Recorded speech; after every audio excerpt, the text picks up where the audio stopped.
여러분 안녕하십니까, 황시열 변호사입니다. 지금 헌재 앞에 왔는데요. 윤 대통령 측이 말이죠, 선거 투표 관리관 등 최소 24명을 증인 신청했습니다. 오늘 윤 대통령은 헌재 직접 출석하십니다. 그래서 강신업 TV도 지금 윤석열 대통령 응원하기 위하여 헌재 근처에 지금 다 와가고 있습니다. 그런데 지금 금방 나온 소식을 먼저 말씀드리면, 윤 대통령 측에서 선거 투표 관리관 등 최소 24명을 추가로 증인 신청하기로 했습니다. 이상민 행정안전부 장관, 최상목 지금 권한대행, 최재해 감사원장, 이진숙 방송통신위원장 등을 다수 포함하고 있습니다. 윤 대통령은 헌재 첫 출석해가지고 발언 기회를 부여받을 전망입니다. 재판장이 또 윤 대통령에게 직접 묻기도 할 것입니다.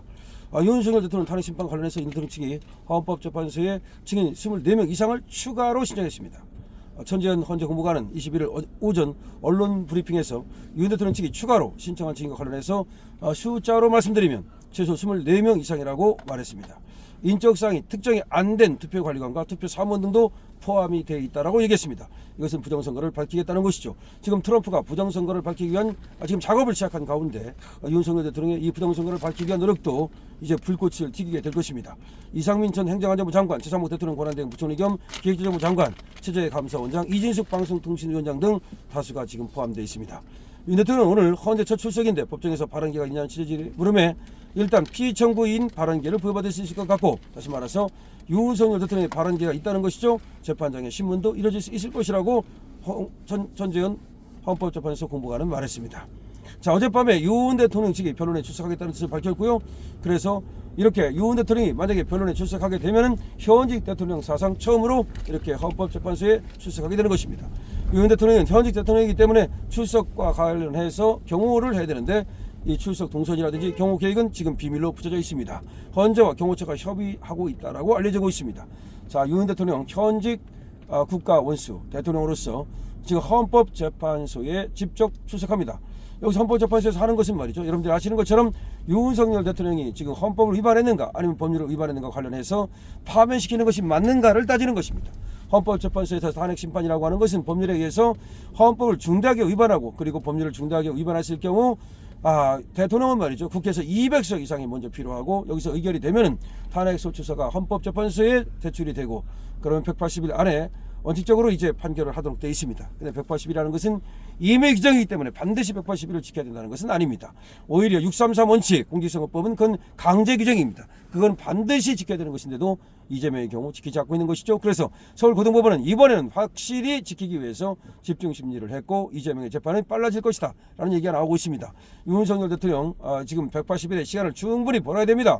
지금 헌재에서는 빨리빨리 하겠다고 얘기를 하고 있지만 그런 게 어디 있습니까? 할 건 다 해야 될 거 아닙니까? 더군다나 지금 나온 것이 아무것도 없습니다. 주장에 불과합니다. 다시 말해서 검찰에서 얘기한 것도 지금 민주당에서 얘기하는 것은 걔들의 주장에 불과한 것이지 그것이 증거에 의해서 지금 확인된 바가 없습니다. 그렇다면은 지금 수사 기록도 없고 뭐 제대로 된 재판 기록도 없고 아무것도 없는데 뭘 가지고 지금 탄핵 여부를 판단한다는 겁니까? 그렇다면 헌법재판소에서 증인을 불러야 됩니다. 그러니까 신청한 사람들 전부 다 채택해서 다 불러가지고 증인심을 해야 됩니다. 뿐만 아니라 양쪽에서 내는 자료에 관련해서 사실조회 신청이라든지 문서 송부 촉탁 신청이라든지 이런 모든 것들을 제대로 다 절차적 정당성을 거쳐야 됩니다. 만약에 절차적으로 정당하지 않게 재판이 진행이 되면, 그렇잖아도 이미선이가 지금 여러 가지 부적합한 그런 어떤 행동을 하고 있어서 나중에 말이죠, 결론이 나더라도 이것이 만약에 피청구인에게 불리한 결론이 날 경우 국민들이 납득하지 않을 수도 있다는 위험이 지금 벌써부터 제기되고 있습니다. 그렇기 때문에 어쨌든 간에 절차적 적합성, 절차적 정당성을 지켜야 한다는 것입니다.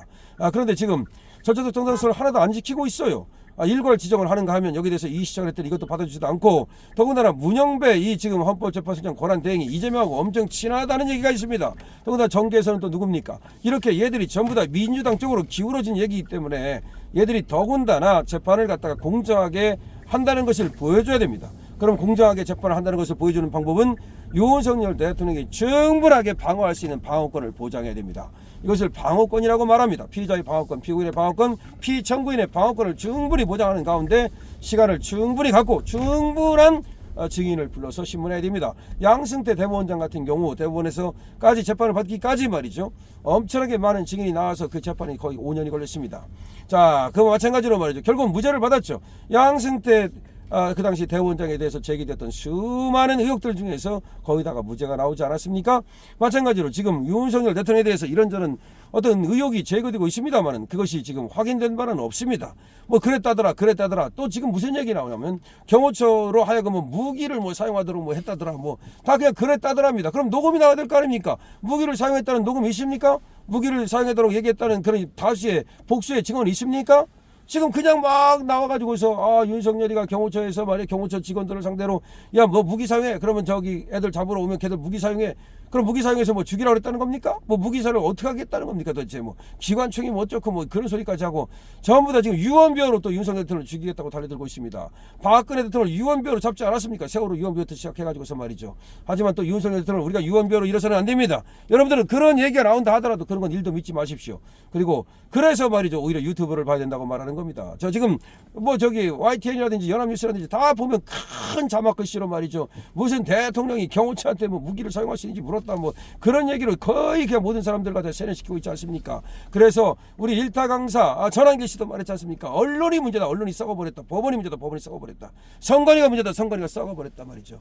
지금 언론이 대한민국을 다 망치고 있단 말이죠. 저 민노총에 좌우된 저 언론 그 노조, 이 민원연 민주 언론 노조라 해서 민노총 산하기관이야. 이것들이 전부 다 완전히 썩어 빠졌다 이 말입니다. 그러니까 그것이 무슨 신문이 됐든 무슨 방송이 됐든 그 근간은 전부 다 민노총이 잡고 있다는 겁니다. 때문에 좌파 중에 좌파, 민노총, 민원연 이런 것들이 말이죠 대통령을 갖다가 음해하고 말이죠 그런 기사만 싣고 그런 방송만 하고 있으니 우리 자유우파가 유튜브를 통해서 말이죠 SNS를 통해서 그들을 이기기 위해서 지금 또 뭉친 거 아닙니까? 지금은 유튜브가 더 레거시 언론이 됐습니다. 지금 조선일보 망하고 있지 않습니까? 여러분 조선일보 망하고 있다는 거 잘 모르시죠? 조선일보가 확 바뀐 거 아시죠? 요새 어떻게 하고 있습니까?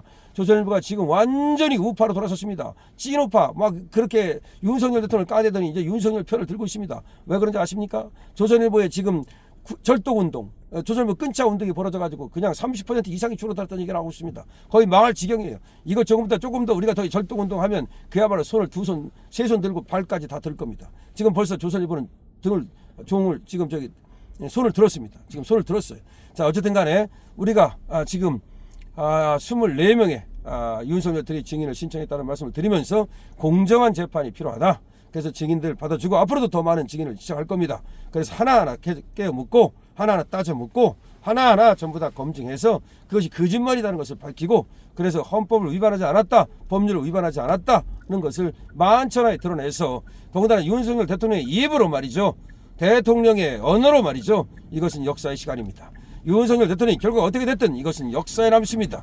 우리는 역사에서 뭐 다 알지 않습니까? 누가 어떻게 했다 세종이 어떻게 했다 뭐 세조가 어떻게 했다 뭐 다 알지 않습니까? 마찬가지입니다. 지금 윤석열 대통령이 어떻게 했다는 것이 하나하나 기록되고 그것이 역사가 되고 나중에 훗날 윤석열 대통령을 혁명가로 표현할지 윤석열 대통령을 애국자로 표현할지 무엇을 표현할지는 모르겠습니다만은 윤석열 대통령이 나중에 동상이 세워지고 말이죠 그렇게 훌륭한 사람으로 남도록 당당하게 말이죠 내가 왜 계엄을 선포할 수밖에 없었는지 그리고 나는 어떤 생각을 갖고 있는지를 당당하게 말하십시오.